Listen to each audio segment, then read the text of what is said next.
ام اتخذوا آلہۃ من الارض ہم ینشرون، سورہ الانبیاء اس کی آیت نمبر 21 ہے۔ اللہ تعالیٰ نے مختلف طریقوں سے، مختلف اینگلوں سے اللہ تعالیٰ نے اپنی ربوبیت الوہیت کی پہچان کروائی کہ میں اللہ ہوں اور کیسا اللہ ہوں۔ یہاں پہ اللہ تعالیٰ نے فرمایا ام اتخذوا آلہۃ من الارض ہم ینشرون، جو اللہ کو چھوڑ کر انہوں نے معبود بنا رکھے ہیں، یہ تو بتاؤ انہوں نے کیا پیدا کیا ہے؟ کیا وہ پیدا کرنے والے ہیں؟ کوئی پیدا نہیں کر سکتا۔ تو اللہ تعالیٰ نے یہ کیسا انداز اختیار کیا کہ یہ پوچھو تو صحیح کہ کیا چیز وہ پیدا کرنے والے ہیں، کیا انہوں نے بنایا ہے، کیا وہ پیدا کر سکتے ہیں؟ جیسے حضرت ابراہیم علیہ السلام نمرود کے سامنے جب اللہ تعالیٰ کی بات آئی تو فرمایا رب میرا کون ہے؟ ربی الذی یحیی و یمیت، اللہ وہ ہے جو زندہ کرتا ہے اور مارتا ہے۔ لیکن اس کافر بد نصیب کو سمجھ نہ آئی، وہ کہنے لگا یہ تو کام میں بھی کر سکتا ہوں۔ 2 آدمیوں کو بلایا،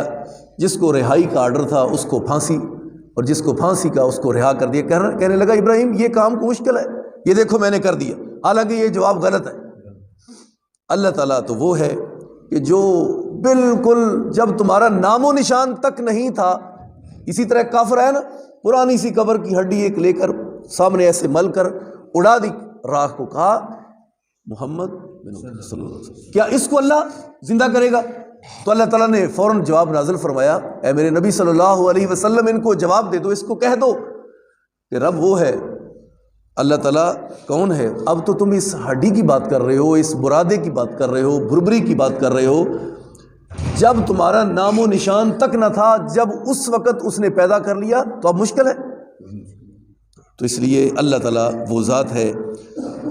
وہ اپنی تسبیحات، اپنی تمجیدات، تحلیلات، اس میں بھی نرالا ہے، اور اپنے زور کے لحاظ سے، قوت و طاقت کے لحاظ سے بھی اکیلا ہے، اس کا کوئی شریک نہیں ہے۔ تو اللہ تعالیٰ نے فرمایا لو کان فیہما آلہۃ الا اللہ لفسدتا، زمین و آسمان میں اگر اور بھی معبود ہوتے، یہ زمین اور آسمان کا جو نظام ہے نا، اور بھی معبود ہوتے، لو کان فیہما آلہۃ الا اللہ لفسدتا، تو پھر فتنہ فساد ہو جاتا۔ اگر اللہ کے علاوہ اور رب ہوتا تو زمین پر فتنہ فساد ہو جاتا، نظام سارا درم برم ہو جاتا۔ ایک معبود کہتا کہ میں نے یہ کرنا ہے، دوسرا کہتا ہے کہ میں نے یہ کرنا ہے، تو لہٰذا یہ آپس میں ہی اختلاف بن جاتا، تو ہر طرف نظام جو خراب ہو جاتا، درم برم ہو جاتا۔ تو اس لیے اللہ تعالیٰ نے فرمایا لو کان فیہما آلہۃ الا اللہ لفسدتا فسبحان اللہ رب العرش۔ یہ بات بیان کرنے کے بعد نا کہ اور معبود ہوتا تو فتنہ و فساد ہوتا، آگے اللہ تعالیٰ نے فرمایا تمہارا رب اللہ وہ پاک ہے، وہ اس دوسرے شریکے سے پاک ہے، اس کو کسی دوسرے کی ضرورت نہیں۔ اول و آخر وہی ہے، ظاہر و باطن وہی ہے، طاقت والا وہی ہے، اکیلا ہی قدرت والا ہے، زمین و آسمان کے نظام کو چلانے والا، ندی نالے وہ سب کچھ چلانے والا، دریاؤں کو پہاڑوں کو بنانے والا کون ہے؟ اللہ، اور اس کے علاوہ کوئی نہیں، اور اس کو ضرورت بھی نہیں کسی کی۔ اگر کوئی ہوتا تو فتنہ فساد ہوتا۔ فسبحان اللہ، اللہ پاک ہے، رب العرش عما یصفون، وہ عرش کا رب ہے، وہ تمہاری شراکت سے جو تو کہتے پھر تو اس سے وہ پاک ہے، جو تم بیان کر رہے ہو نا غلط نظریات، اور تم مان نہیں رہے اللہ کی طاقت کو، قوت کو، اس کے الوہیت کو، تو اللہ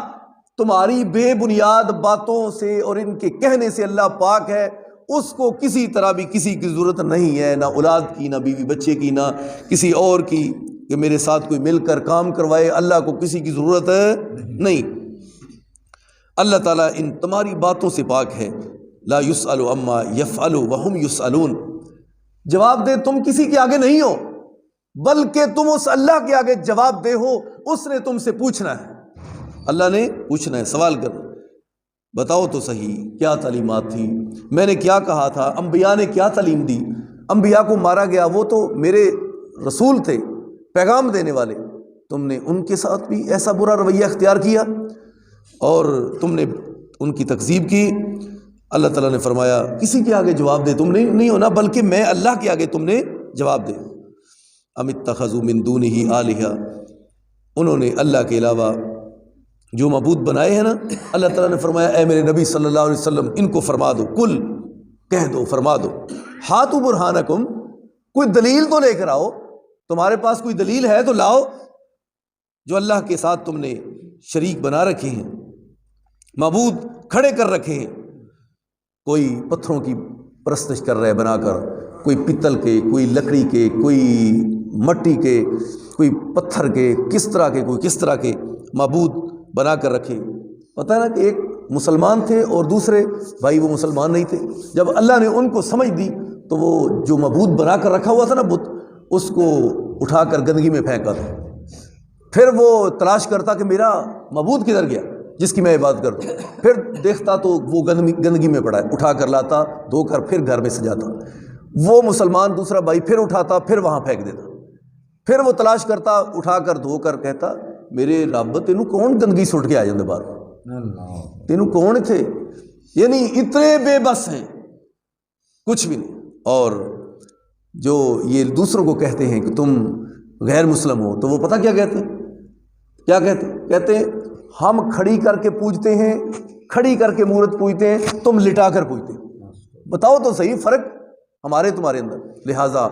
بھائیوں، میرے پیارے بزرگوں، دوستوں، بات تو سمجھنے کی ہے، اگر سجدہ جائز ہوتا، کہتے صحابہ حضور ہم نے بڑے بڑے بادشاہوں کو دیکھا ہے کہ وہ لوگ سجدہ کر رہے ہیں تو ہم آپ کو نہ کریں، فرمایا اگر تعظیمی سجدہ بھی شریعت میں جائز ہوتا تو میں حکم کرتا کہ بیوی اپنے خاوند کو کرے، لیکن وہ بھی جائز نہیں، وہ بھی جائز نہیں۔ اس شریعت میں ہر طرح جھکنا، جھکاؤ، رکوع کو کہتے ہیں جھکنا، لفظ رکوع کا ترجمہ ہی یہ، جھکنا، رکوع کرنا، کسی کے آگے گرنا، پھر 7 اعضاء زمین پر رکھ کر سجدہ کرنا، یہ کس کے لیے ہے؟ اللہ کے لیے، کسی اور کے لیے۔ جو اللہ کے لیے کام ہے وہ کسی اور کے لیے نہیں ہو سکتا۔ بس اینی گل تو یاد رہے گی نا، اور کچھ یاد نہ رہے، ایت رہے گا نا یاد کہ جڑا انج رکوع کریدا ہے یا چکیدا ہے یا 7 اعضاء، 2 ہاتھ پیشانی، 2 گوڈے، 2 پیر، 7 ہو گئے نا، 7 اعضاء زمین تے لانے نے کدے اگے؟ اللہ آگے، اور اللہ کے علاوہ کسی اور کے آگے نہیں۔ لا الہ کا ترجمہ یہی ہے میرے بھائیوں۔ لا الہ کیا ہے؟ لا الہ الا اللہ، اللہ کے علاوہ کوئی معبود نہیں عبادت کے لائق نہیں، الا اللہ، مگر ایک اللہ ہے بس۔ تو یہ ایک مومن مسلمان جب اللہ اس کو یہ نعمت عطا کرے، تو وہ میں بتا رہا تھا کہ وہ اس کا بھائی کیوں ایسے کرتا تھا،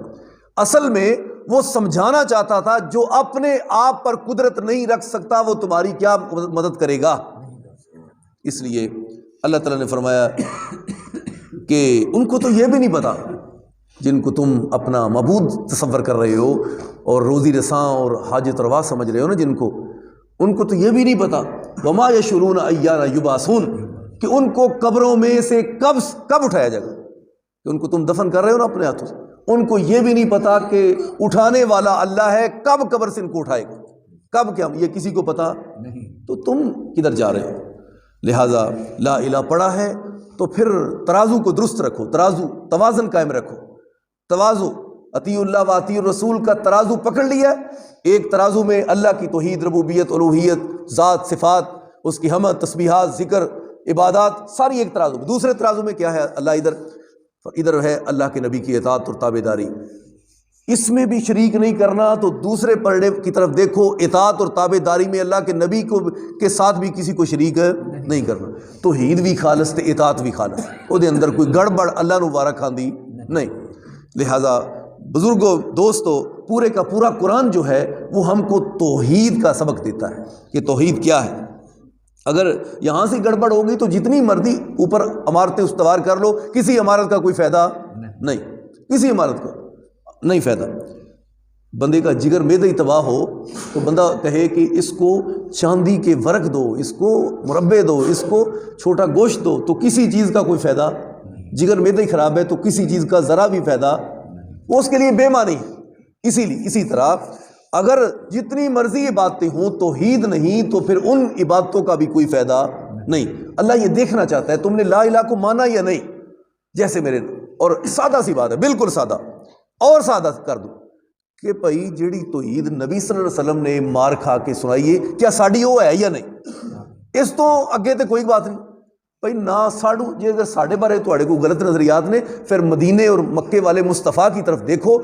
اللہ کے نبی کا وہ کون سا درس تھا، اس درس کو ہی تلاش کر لو، وہ کون سا سبق تھا، وہ کون سی تبلیغ تھی جس وجہ سے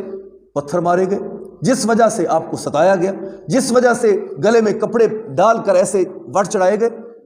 کون سی وہ بات تھی کہ جس وجہ سے آپ پر گندی اجری گرائی گئی؟ بتاؤ تو صحیح وہ وجہ کیا ہے؟ اب تم نے تلاش کرنا، اور وہ وجہ یہ ہے لا الہ الا اللہ، وہ صرف ایک ہی وجہ ہے۔ لات منات عزا اے سارے حبل اینے بت بیت اللہ جی اسی سجا ساری غلط رہے، یہ تو آڑی کلیاں دی بات صحیح ہے، ساڑی عقل نہیں مندی کیویں اسی اپنے باپ دادا دی گل نو چھڑ دئیے؟ یہی تو وجہ ہے۔ اللہ تعالیٰ نے کیا جواب دیا؟ اولو کان آباؤہم لا یعقلون شیئا، اگر تمہارے باپ دادا کو ذرا عقل نہ ہو تو کیا ان کے پیچھے تم بھی تباہ ہو جاؤ گے؟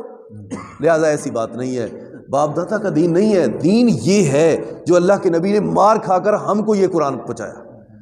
توحید۔